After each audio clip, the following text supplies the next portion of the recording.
You're on a path in the woods, and at the end of that path is a cabin. And in the basement of that cabin is a princess. You're here to slay her. If you don't, it will be the end of the world.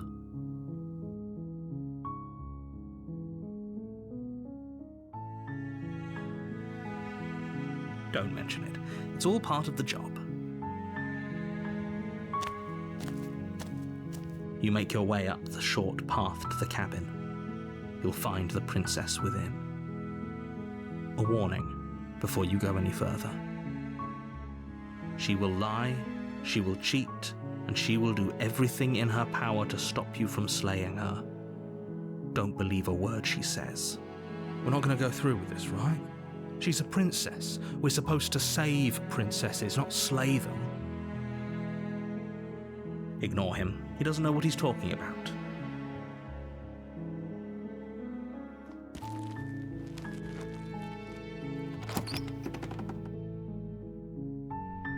The interior of the cabin is almost entirely bare. The air is stale and musty, and the floor and walls are painted in a fine layer of dust. The only furniture of note is a plain wooden table.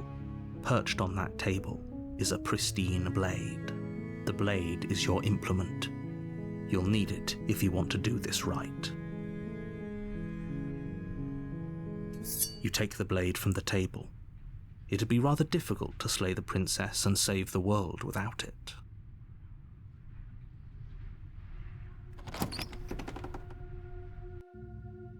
The door to the basement creaks open, revealing a staircase faintly illuminated by an unseen light in the room below. This is an oppressive place. The air feels heavy and damp, a hint of rot filtering from the ancient wood. If the princess really lives here, slaying her is probably doing her a favor. Her voice carries up the stairs. Who's there? She sounds dangerous. It's almost as if she's the one in charge down here. Don't let it fool you. It's all part of the manipulation.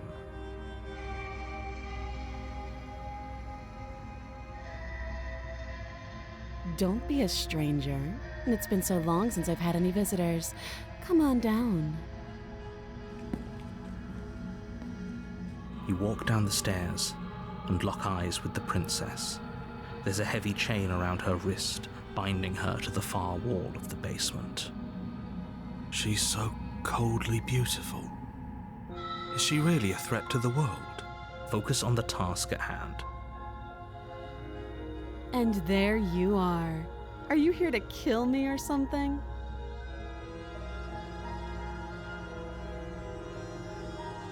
How about you drop the knife and the two of us just talk? Look how reasonable she's being. We should just drop the blade and talk things out. Don't you dare. It's fine. We can decide what we want to do after we talk to her. Maybe she really is a monster. Killing someone in cold blood isn't very becoming of us.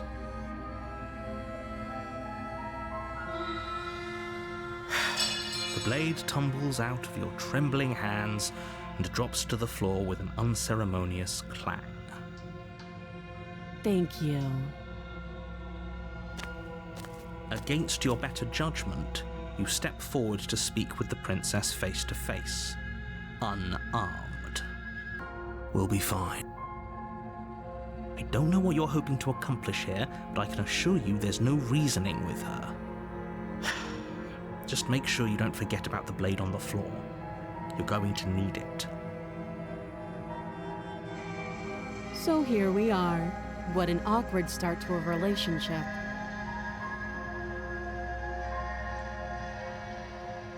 I know. I just said that. Now why are you here to kill me?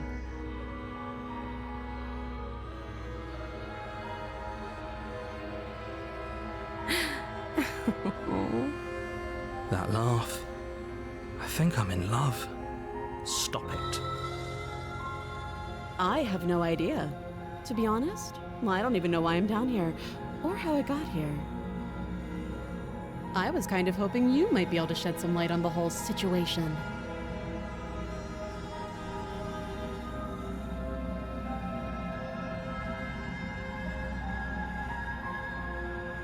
Too long. Note the lack of detail. You can't trust her.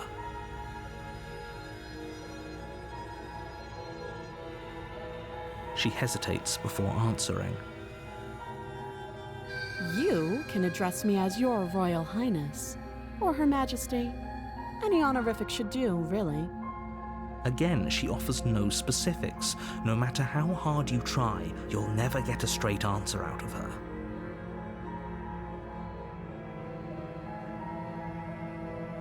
You can't. Don't bother. I'm guessing you don't have the key then. I'm sure there's a key somewhere around here, and if there isn't... well, we can always put that knife to good use. Her sharp eyes settle on the edge of the blade. She isn't suggesting what I think she's suggesting, right? She is. I'm sure of it. Oh, have you decided what to do with me? You know why you're here. Oh, you have to be kidding me. You walk up to the chains binding the princess to the wall and give them a tug. They're large and heavy, far too solid for you to even imagine trying to break them apart. If you don't have the key, maybe you should go looking for it. I'm sure it's somewhere upstairs. Doubtful. Whoever locked the princess away down here intended for her to never see the light of day. They wouldn't have just left the key to her chains somewhere in the cabin.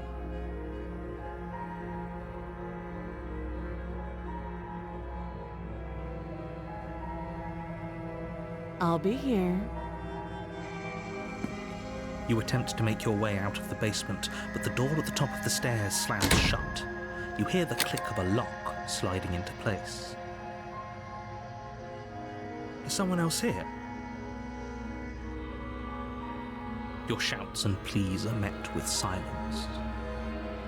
You're here to slay the princess, and you won't leave until the task is done. You try the door, but it's locked from the outside. I'll repeat myself once again. You're here to slay the princess, and you won't leave until the task is done. You make your way back to the bottom of the stairs. This would have been so much easier if you'd simply slain her like you were supposed to. Easier for whom? Easier for everyone. I heard the door slam. They locked you down here too, didn't they? The knife.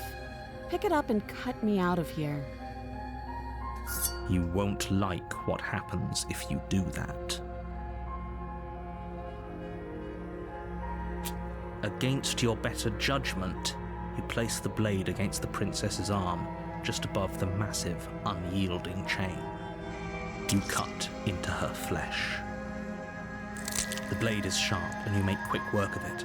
Before long, you're able to crack through bone, and she pulls the bleeding stub of her arm through the iron gauntlet. She didn't so much as utter a sound.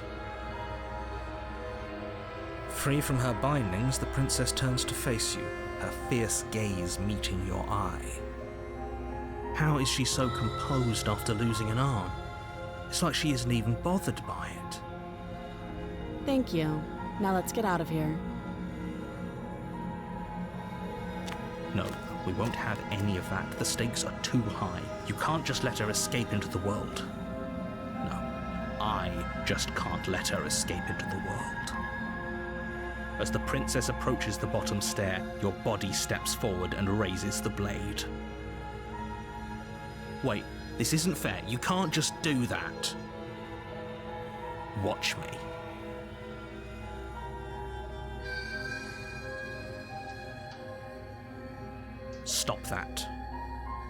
I thought this was a little too easy. Your body lunges forward to sink the blade into her back, but the princess swiftly moves out of the way before you can connect. Stop it! Stop resisting me! I am trying to get you out of here alive.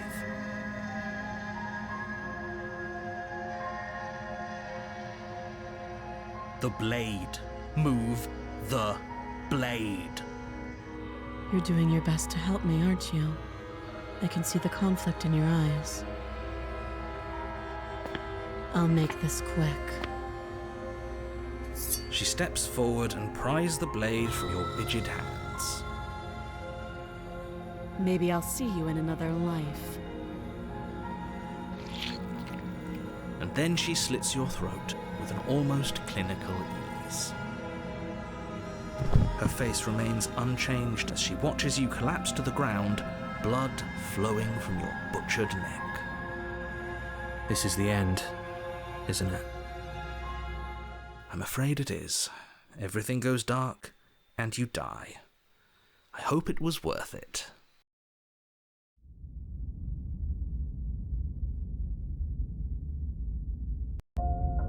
You're on a path in the woods, and at the end of that path is a cabin.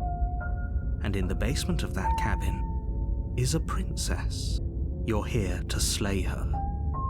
If you don't, it will be the end of the world. Oh, don't you start grandstanding about morals. The fate of the world is at risk right now, and the life of a mere princess shouldn't stop you from saving us all. Don't forget what he did to us the last time around. I wouldn't trust a word out of his mouth. There's got to be a way out of here, for us and for the princess. We just have to keep trying.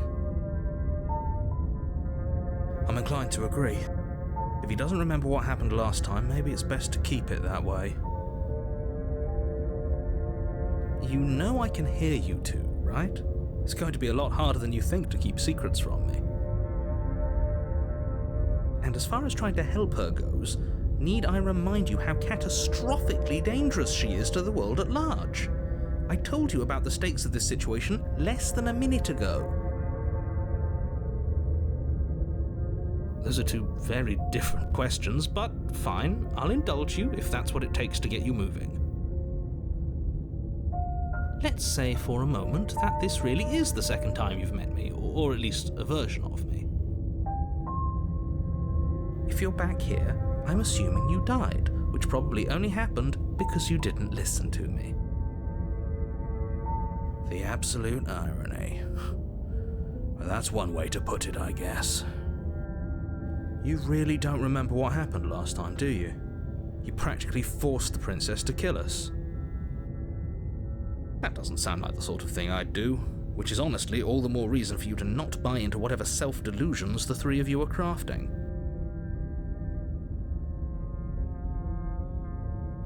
But this is a thought experiment, so I suppose I'll continue to give you the benefit of the doubt.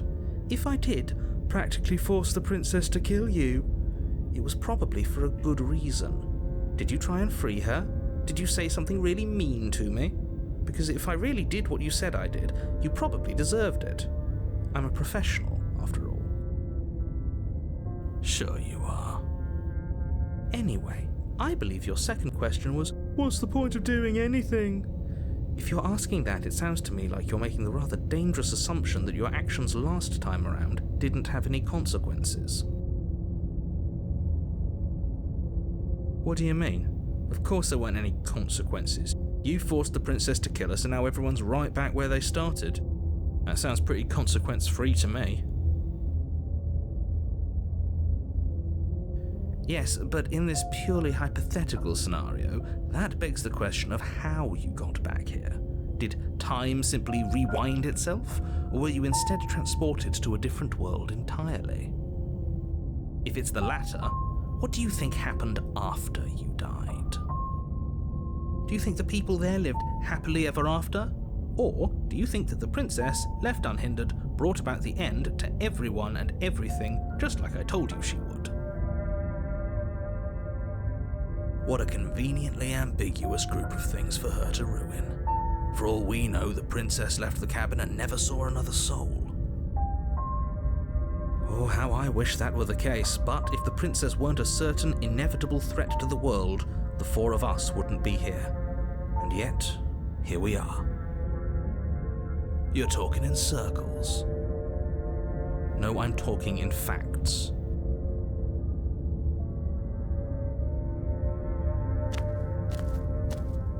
A warning before you go any further. She will lie, she will cheat, and she will do everything in her power to stop you from slaying her. Don't believe a word she says. Yes, don't believe a word she says. Just go in, take the knife, and do what you're supposed to. Wink. Did you just say wink out loud? No, I didn't. Wink. Just ignore this clown and focus on the princess.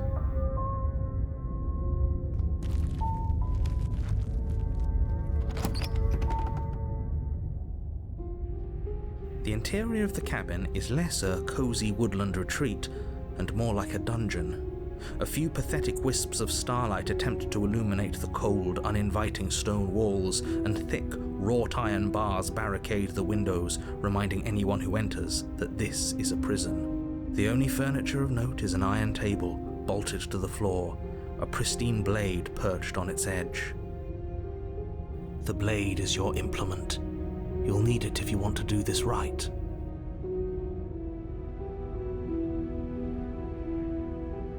Very different. Yes, but why? Did he change it? Or did it change all on its own? Maybe it's a different cabin entirely. Now isn't that a novel thought? Maybe you haven't actually been here before. I hope this means you'll finally drop your ridiculous past life nonsense. You haven't died, and you certainly haven't been killed by the princess. So focus up. Don't get distracted by minor details. He definitely did not. Does a mirror not count as furniture of note to you? Because it should. There isn't a mirror. There's a table, the blade sitting on the table, and the door to the basement. There's nothing else in here. There's definitely a mirror. There isn't. I think you know what we have to do.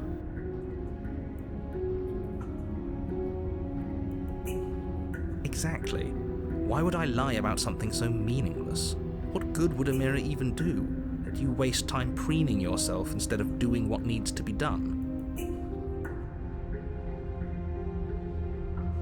You walk up to the wall next to the basement door. It's a wall. There isn't much to see here. This really isn't funny.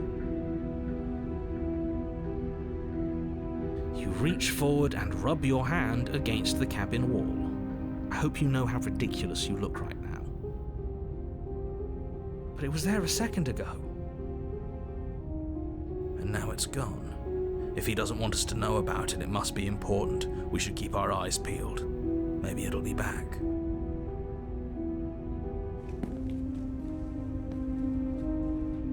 I'm afraid I'm going to insist we take the blade. We're in a dangerous situation, and I'm not letting us go down there without a weapon.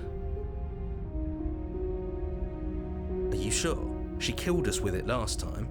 What if she turns it against us again? Yes, I'm sure, and I've already got a plan for that. Still with those past life delusions, are we? I hope part of that plan is don't give the world any monstrosity your only weapon. Because unless you've decided to arm the princess, I don't think you need to worry about her having a weapon. Peachy, we'll be fine. Okay, I'm trusting you. Normally, yeah, but not about this. Call it a reflex. We take the knife as we go. Wonderful. You do exactly that, sweeping the knife from the table before proceeding to the basement. Don't worry about it. We have a knife, so what? It's not like we have to use it. No, you don't have to do anything, but you do well to use it regardless. Moving on. The door to the basement creaks open, revealing an old stone staircase. A few sputtering torches attempt to vaguely illuminate your path, dancing across glimmering patches of slimy moss on the stone steps. If the princess lives here, slaying her would probably be doing her a favor. Her voice, harsh but controlled, carries up the stairs. Is that a visitor I hear?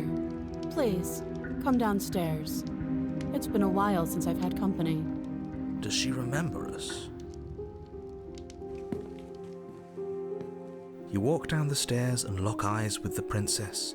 She looks up at you, the heavy collar around her neck clanking loudly as she moves.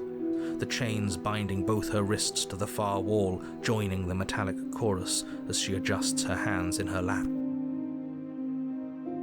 So much for cutting her out of here.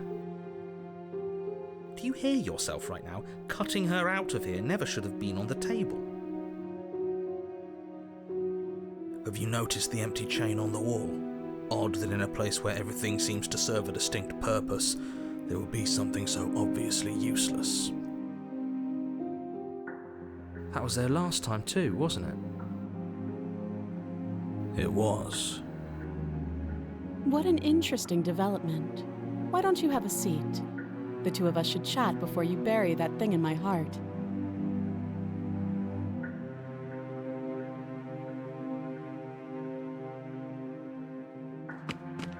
Without a moment of hesitation, you charge the princess, your blade primed to deliver a lethal strike.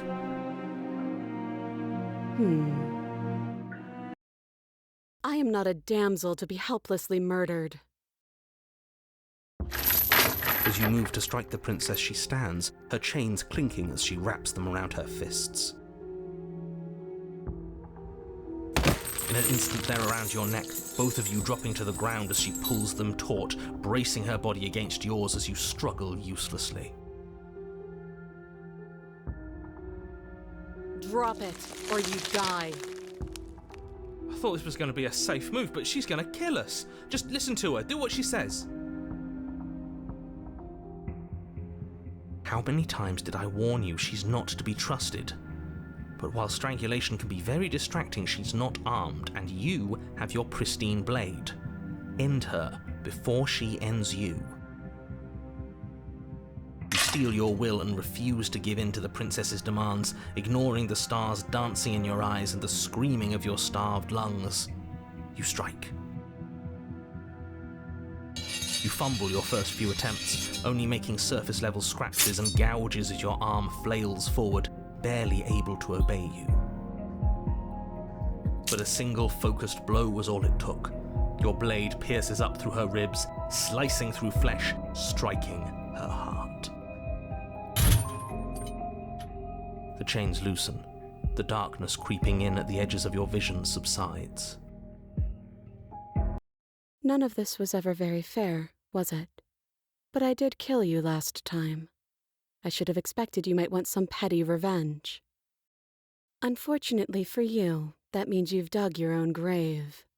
You can forget about me ever helping you again, even if it damns us both. And just like that, the princess is slain and the world is saved. Whenever you're ready, you can proceed to your reward. I don't like this. It was too easy. It was not too easy. We almost died. That's right. This was an incredibly difficult task, and you performed it admirably. Let's just get out of here. I don't like looking at her body. Plus, he said there'd be a reward. I'd appreciate a reward right about now. You have the attention span of a fly. How are we supposed to unravel the mysteries of this place if you're so easily distracted by empty promises? It's better to have a short attention span in a situation like this. There's no use dwelling on the past, especially when it's already set in stone. And especially when your promised reward is not, in fact, empty and is worth all the adversity you've been through to get here. Fine, but if we're leaving, then we're taking the blade. I feel exposed without it. With your work done, you remove the blade from the princess's corpse and make your way back upstairs, closing the door to the basement behind you. You can think of it as sealing yourself off from an unpleasant chapter of your life. It's all uphill from here. The windows. Do you see that? We used to be able to see the outside world from up here, but now it's just empty. The door. Check the door. You open the cabin door, ready to return to a world saved from certain doom. Only a world saved from certain doom isn't what you find. Instead, what you find is nothing at all. Where a lush forest stood mere minutes ago, the only thing in front of you now is the vast emptiness of some place far away. You don't have to act surprised. We could see this vast emptiness through the windows. But if everything's gone, does that mean we're not gonna get our reward? This is your reward. An eternity of bliss, if you'll have it. And I suggest that you have it. Okay.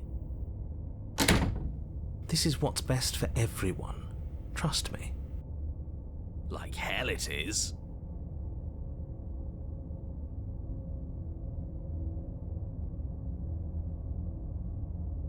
I'm so glad you're keeping an open mind. Time passes. You can't be sure if it's days or months or years or even decades. It's all a wonderful, boring blur. You've never been happier. Decades?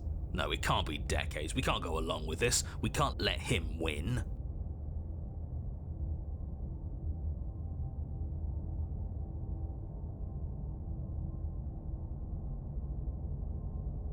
We still have a blade. Let's use it on ourselves and start over. He's suggesting you kill yourself. You shouldn't kill yourself when you have an eternity of bliss right in front of you.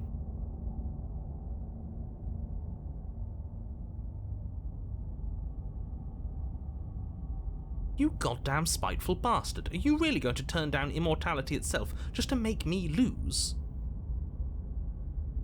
Why should it matter if we die at this point? Haven't you already gotten what you want? I don't have to answer that. That's all we needed to hear. You raise the blade, then drive it into your heart. You collapse to the floor, everything goes dark, and you die. You're a genocidal maniac, you know that, right? Yeah, we'll see about that.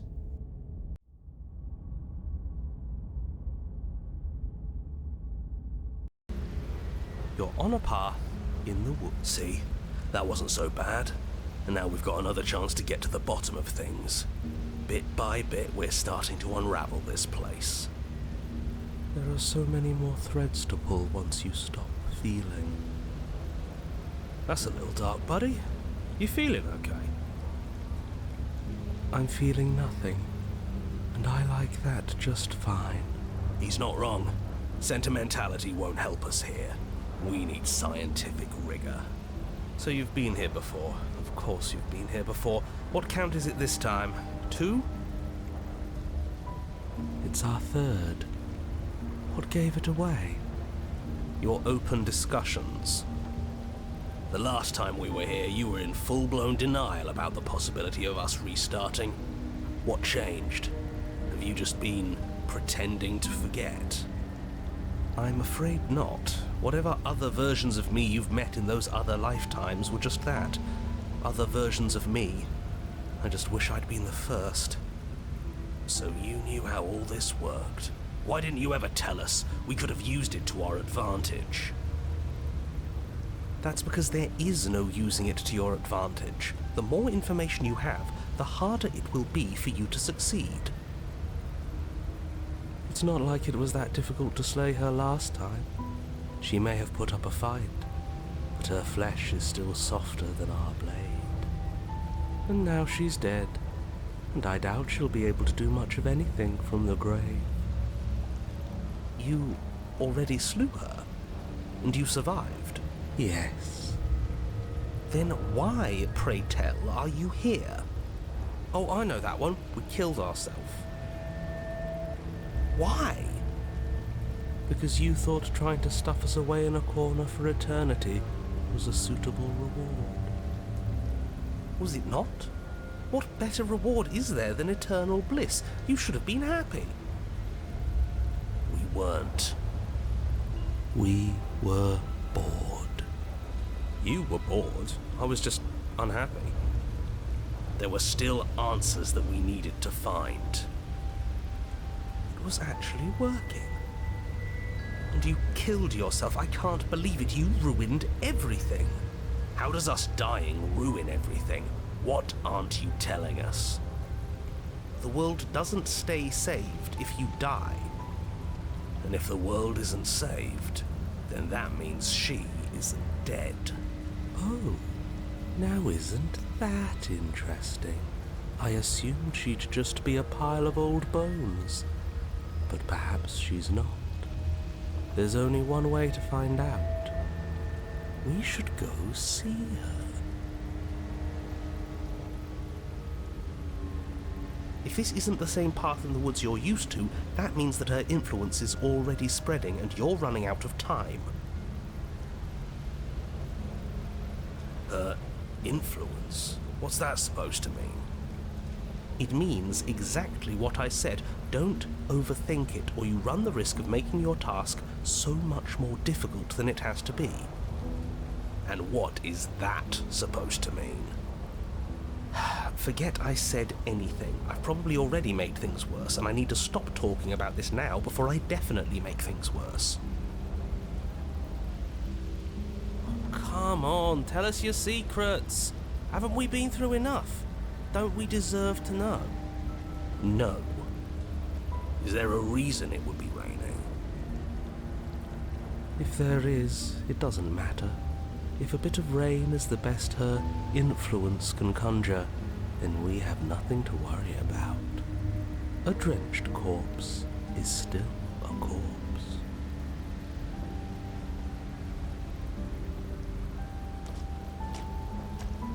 I'm sure you've already heard my words of warning in one of your past lives. You've already managed to slay her once, just don't muck it up this time, all right? What we do is entirely up to us. And we have all those mysteries to unravel. Isn't that right? You aren't here to solve a mystery. You're here to save the world. That's what you say. But how can we be sure?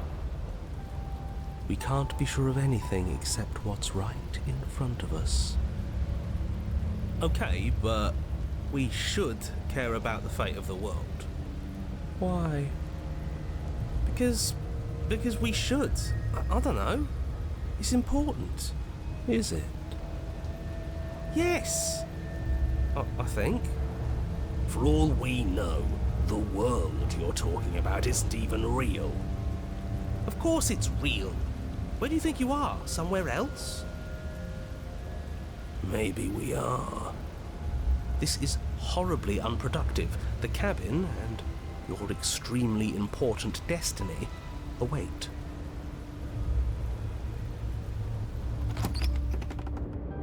As soon as you enter the cabin, you're struck by an overwhelming scent of decay, of mold and death and stagnant water.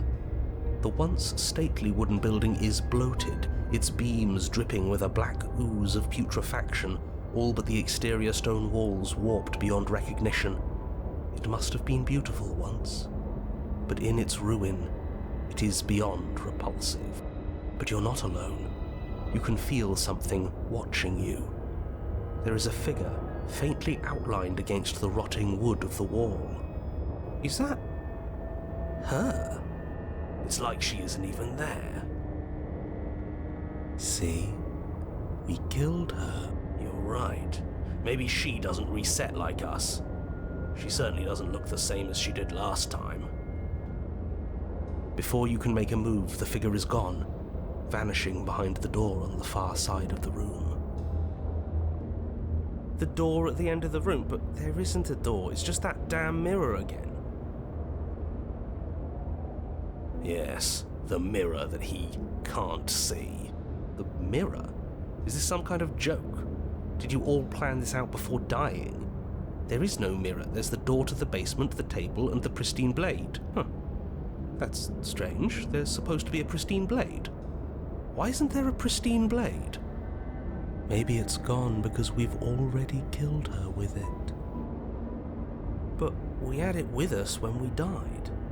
And besides, everything else has reset. Why wouldn't the blade have reset too? Maybe it's because we've already explored that avenue. We've seen what happens when we slay her. Maybe this place has decided we don't need to try that again. I suppose it doesn't matter why the blade is gone, but you're going to have to find it if you're going to do this right. So why don't you march over to that door and make your way down to the basement?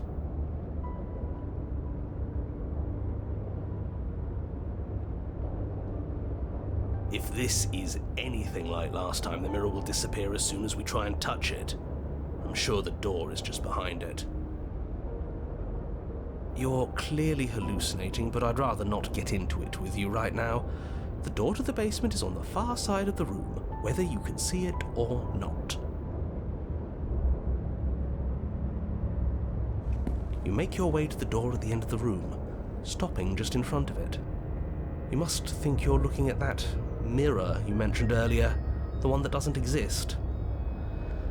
Just reach forward and open the door. It's still so hazy. We should try and clean it off. Yes, trying to touch it does seem to be the magic spell to get it out of our way.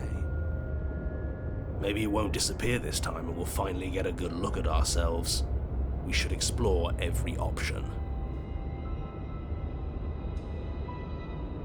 You reach forward and place your hand on the door to the basement.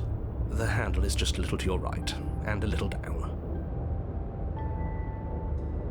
Yeah, we can see it now. So much for our reflection. We didn't need to see ourselves anyway. I'm much more interested in seeing other things. No way left to go but down.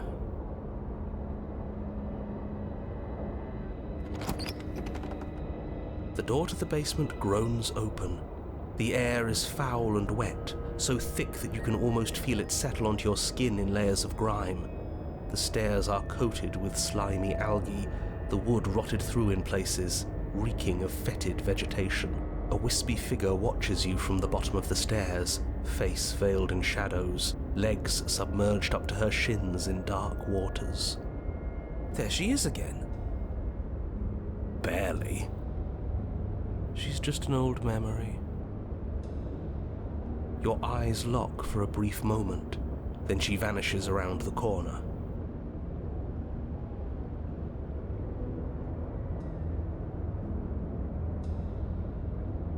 You receive no response. Do you think she's upset with us? I don't like being here unarmed after what happened last time. I feel so exposed. She doesn't seem fully there. I'm not sure she's even capable of being upset. You aren't helping. Are you scared of a little ghost? What's she going to do? Look at us until we feel bad? She can look all she wants. It won't do anything. As you descend the final step, the form of the princess comes into view. A bloated body floating face down in slowly rising waters. Her wrist still bound to the wall by a heavy chain. This cell is a dark and isolated place, with not so much as a window to allow starlight to penetrate the gloom. See? She's dead. She's not just dead. It looks like she's been rotting. So killing her does stick. Mostly. But if she's dead, then what are we supposed to do? She isn't dead. You clearly just believe she is. Her corpse is floating right in front of us. You can stop it with the mind games. If she's dead, then do we even have to do anything? How can she be a threat to the world like this? Your thoughts are cut short by the sound of a slamming door and a clicking lock. You turn to see the shade of the princess staring down at you from the top of the stairs. So that's where the blade is. It's already in her heart. And yet she isn't dead. She is dead. Have you never heard of a ghost before? Oh, for the love of...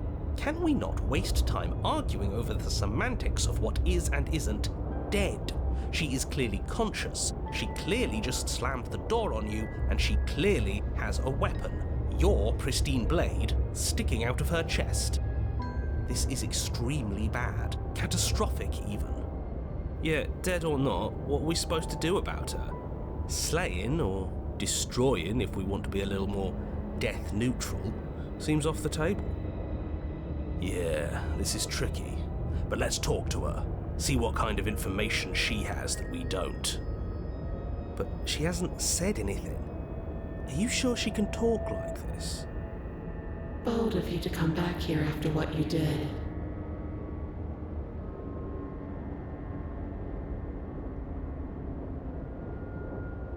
The princess eyes you with a disaffected gaze as you rush up the stairs, but you don't make it past the first few steps.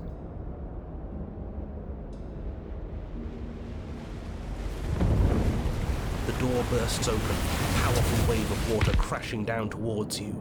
You're swept up in the flood. Your head slams into the basement wall.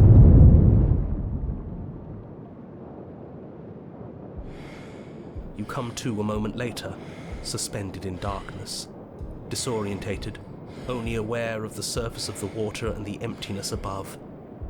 And of course, the princess, hovering above you, watching in silence as you struggle to stay afloat in the icy depths. There's no way out.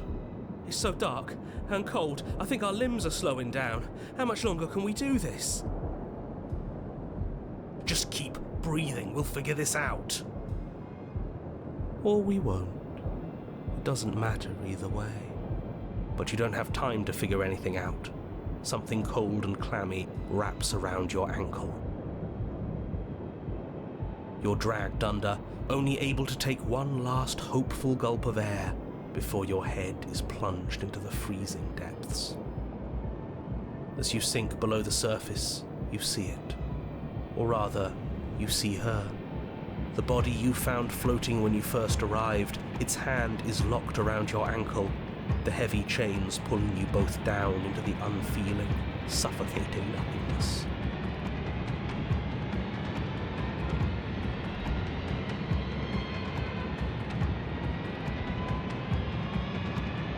I get it. We shouldn't have killed her. Just get it away from us, please. The past is the past. There's no changing it. There's nothing to fix. And there's not a lot we can do about the present either. Not unless we think like we should have been doing all along. But there is no thinking as you drown. You desperately try to pull yourself back to the surface again, and again, and again. Your icy limbs flailing desperately against the grip of her rotting corpse. And all the while her ghastly figure stares down at you, expressionless, as unfeeling as the weight around your ankle. Your lungs filled with water, the same as mine filled with blood. In the end, we're not so different.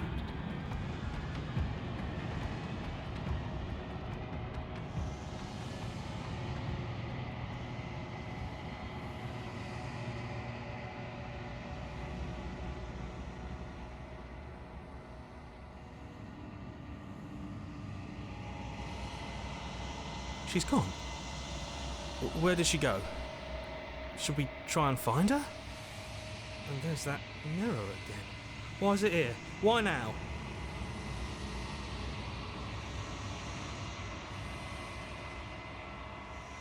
But it feels so bad. Like looking into it right now is going to be the end of everything. You're right. Part of me wants the truth, but something stronger is holding me back. Fear. You don't need to comfort them.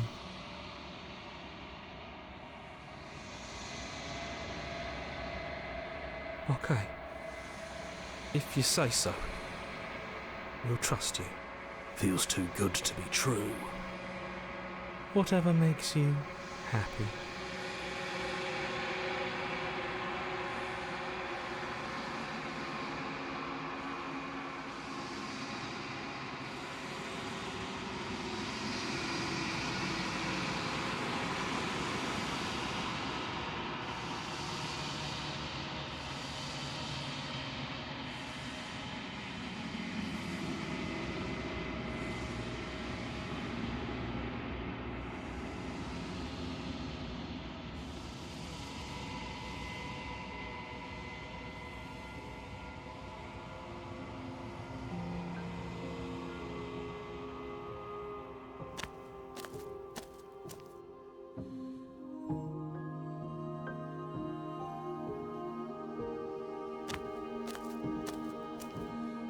I am a growing chorus of contradiction, a mass of tides ebbing and flowing all at once in more directions than my attention can bear to hold.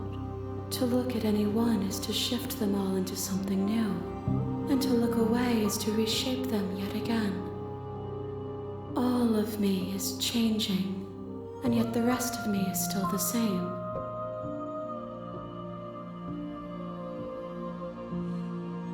As easily as you can stand to be you, you are like me, even if you have chosen not to look at the corners of you that do not fit, even if you have chosen to ignore the brilliant contours of your soul.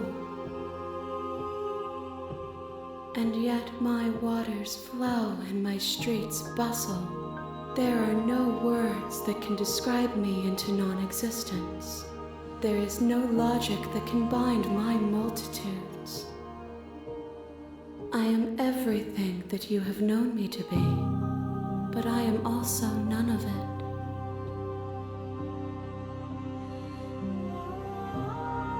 It changes me, but it doesn't make me worse, nor does it make me care for you any less. Does it make you worse? Do you resent me?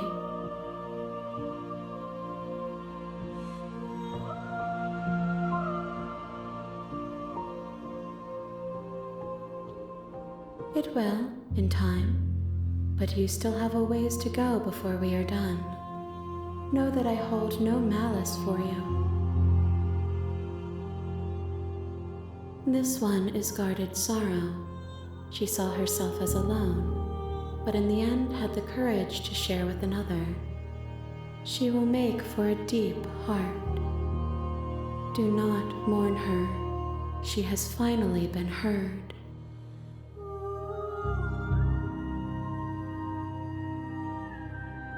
My perspectives are shadowed. You have seen what I have seen, just as I have seen what you have seen.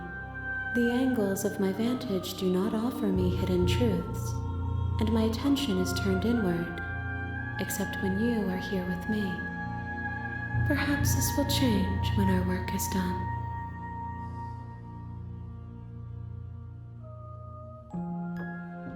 The desires of my multitude thrive in endless competition with themselves, but none of them rise above their dance to influence me. I yearn for what I have always yearned for, my awakening. Other desires shrink in the light of self-knowledge.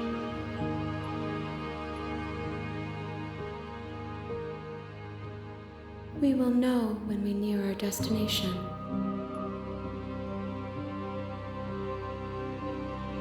I care about your gifts, but I have no preferences. You have your responsibilities, and I have mine. The tides do not dictate where they are pulled. A river does not dictate its outlets. My gift to you is to let you choose your path, and my task is to contemplate the gifts you bring me.